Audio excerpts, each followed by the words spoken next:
أهلا بيكم في نودي وأسمة. أنا نودي وأنا أسمة. معانا فطاير بالجبنة أو فطير بالجبنة، بتبقى خفيفة وهشة وسريعة ومش بتاخد وقت معانا، نعملها في أي وقت، فطار، عشاء، سناك، بجد بجد هايلة. تعالوا نشوف إزاي. كيلو من الدقيق منخول، لتر من المية، ومعلقة كبيرة من الملح. أول حاجة هنضيف الدقيق والملح ونقلبهم مع بعض كويس.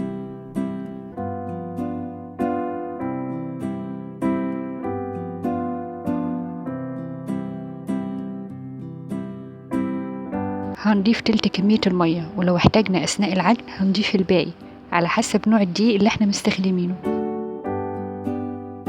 نلم في البداية الدقيق مع المية وبعدين نعجنهم براحة اليد.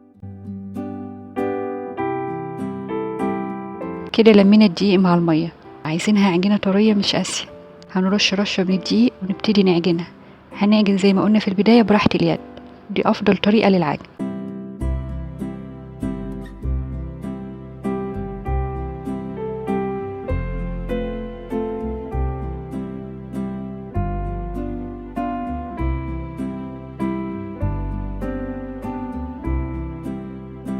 بعد العجن هنسيبها ترتاح ساعة ساعتين، وكل ما سيبناها تريح أكتر بيبقى أفضل. هندهنها بالزيت ونغطيها بالاسترتش رول ونسيبها تريح.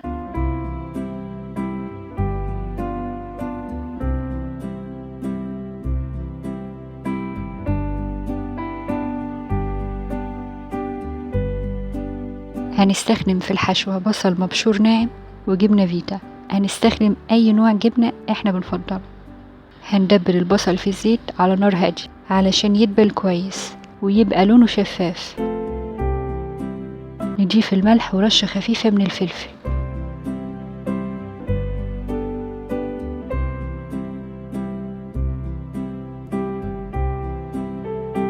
أول ما البصل يدبل نحط معلقة صغيرة من الكزبرة الناشفة،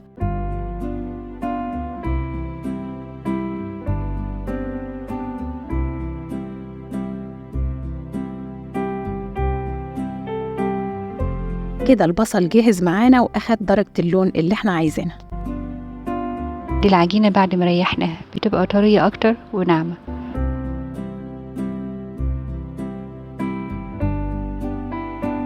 هنقسم العجين لمقاسين، مقاس هيبقى 90 جرام والمقاس التاني الصغير هيبقى 40 جرام. ولو ما عنديش ميزان هنشكلهم كلهم بحجم واحد، بحجم البرتقانة الوسط، وبعدين اخد تلتهم واقسم الواحدة على جزئين، هتديني الحجم الصغير.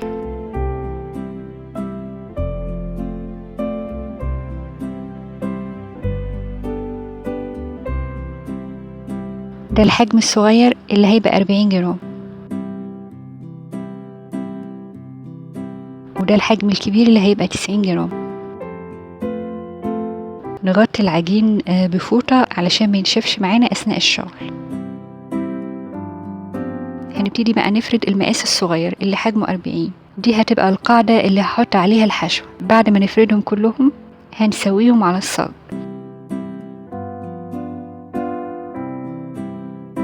طبعا بغطي العجينة بعد ما افردها بفوطة برضو علشان ما تنشفش. بعد ما خلصنا فرد كل القطع العجين الصغيرة هنسويها على صاج أو طاسة على نار عالية، مش بتاخد وقت معانا في التسوية.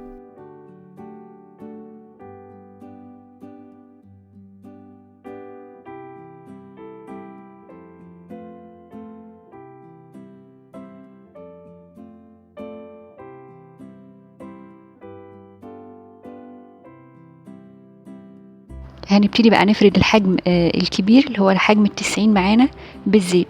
نوع الفطاير دي مش بتستهلك معانا زيت، احنا معانا 150 ملي من الزيت، وممكن ما نستخدمهمش كلهم لاني انا هستخدم في الفرد معلقة او معلقتين من الزيت. بنفردها من جوه على بره، من النص كده بناخد العجين ونفرد لبره، مش بتاخد وقت معانا في الفرد.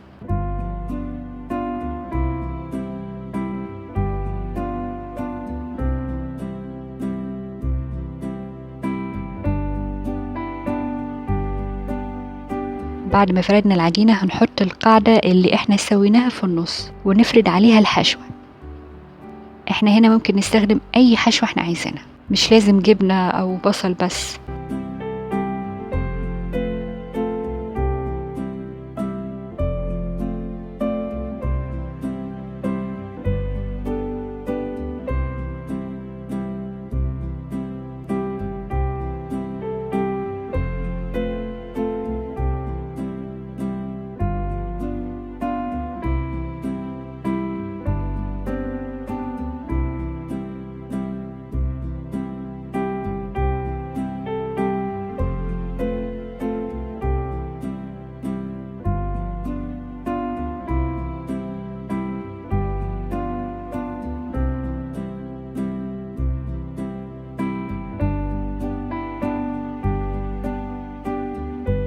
دي بقى هنحشيها بالبصل، ممكن نضيف مع البصل زعتر وممكن مع الجبنة بيبقى حلو.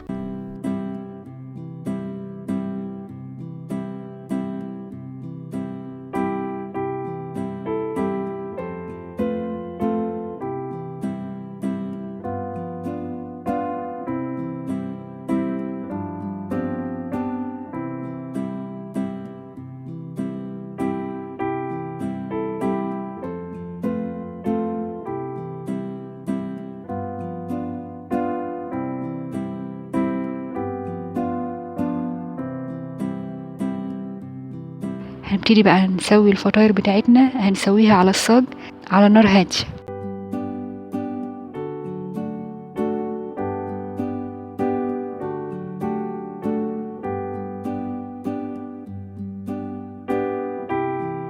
هنسوي بتاعة البصل،